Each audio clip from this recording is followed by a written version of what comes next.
Well, welcome back, everyone. This is Vivian, and we're on part two of steps to complete a written assignment. So, I'm Vivian Stewart, one of your librarians at Southwest. And hopefully, you did attend the very first session. So, this is the next step that we're about to go over, and we will cover selecting a topic. So, the very first thing that you need to keep in mind is that sometimes your instructor will give you a listing of topics to select from. In that case, you select something that you don't know about because what's the purpose of completing a paper on something that you already know a lot about? Choose something that you don't know about because you want to broaden your knowledge base. But if the instructor has said you could choose anything of your liking, well, then how do you find a good topic? Well, sometimes you can just ask a couple of questions to yourself. What's something that I'm interested in knowing about? I didn't have time to think about it before, but now I have time and we'll do a research paper on this. Or is there something that you're passionate about that you want to persuade somebody else to be passionate about it? Is there something in the news that you recently heard and you want to find a little bit more about that? Those are some questions that you can ask yourself. But we also have three databases and one website on our page that can help you with the process also. Now, before we actually start looking at those, I want you to keep in mind that even though we will start off with a broad topic, you really need to try to phrase it in the form of a question, like that will answer why, how, what about this topic. And just to give you an example, let's say that I was want to write something about the crime in Memphis. Well, just by itself, standing alone, it leaves a lot to interpret from it. So, am I saying that the crime in Memphis has increased or decreased? Do I know some of the reasons why it has increased or decreased? Do I already think that I know some of the reasons why and I just want to talk about those reasons? Or maybe I want to talk about prevention of crimes or talk about how the crime has affected a certain population in the city. You kind of see how I'm going with this as you take this topic and then you have to think about the different ways that you could pull other elements into it to kind of refine it. Now you don't want to refine it to a point to where you can't find any information or enough information to support your paper. But you don't want it to be so broad until you're just going off into multiple directions trying to put everything in there. Okay, so keep those things in mind. Now, at this point, we are at the library's homepage. So, just so that you will know, our address is highlighted at the top, which is www.southwest.tn.edu/library. Okay, once you are at our page, what you will simply do is take your mouse and scroll down. Under frequently visited links, I am selecting databases. On our databases page, I just want to point out that if you are working remotely, the Southwest username and password will be required for you to access these. Now on this page, we have an alphabetical listing of broad categories. I am selecting the category of current events. Now, when I expanded that, I now have a category that are the databases. So these are paid subscriptions that we maintain. You have recommended websites. So these are websites that we have used. We consider them to be pretty good. So we bookmark them.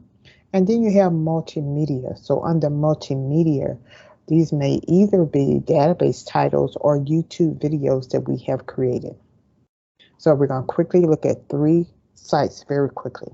Under databases, the first place we want to go is points of view. Points of view is the type of database that will provide you with the pros and the cons of a certain topic. So you can look at some of the items trending in the news carousel. You may want to look at what's in the spotlight for the month or something that's relevant in the news right now. You'll have browse by category, so you have an alphabetical listing of various categories and subheadings up under. Or you can simply go to Show All, which will give you an alphabetical listing of over 300 topics to select from.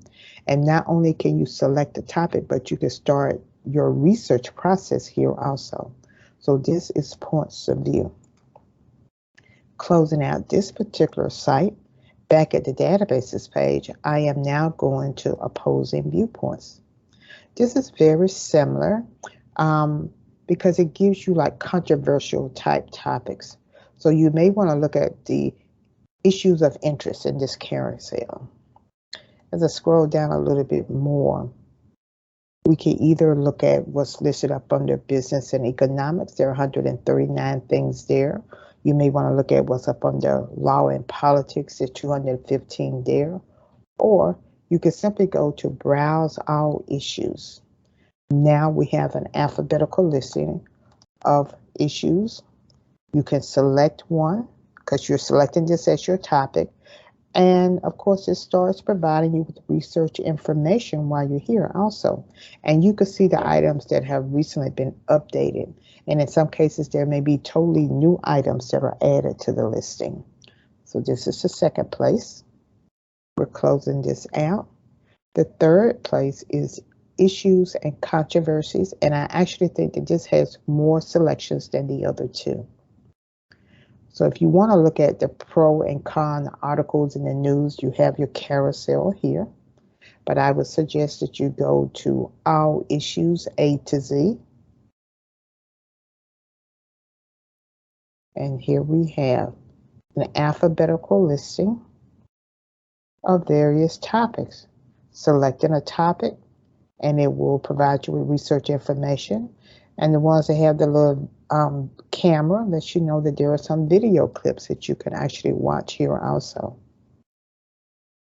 I'm closing this out. And we do have one website that I want to point out. So under recommended websites, you have ProCon.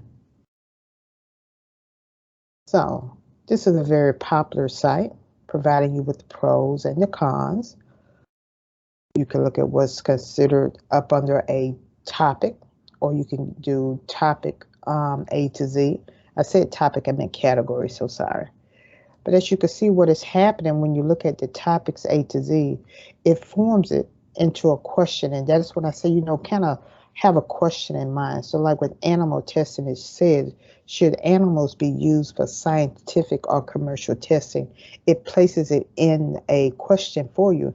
And then you are about the business of trying to answer the question when you're gathering your information. So I think that you have seen enough places. So when you have a written assignment and you have to find a topic on your own, at least you have a place where you can actually start the process. I am not stopping to share my screen now. So I do hope that this second part has been helpful for you. I hope that you share this information with other students. I hope that you will join me for my very next session, which should be posted very soon. Thank you so much, and you have a great day.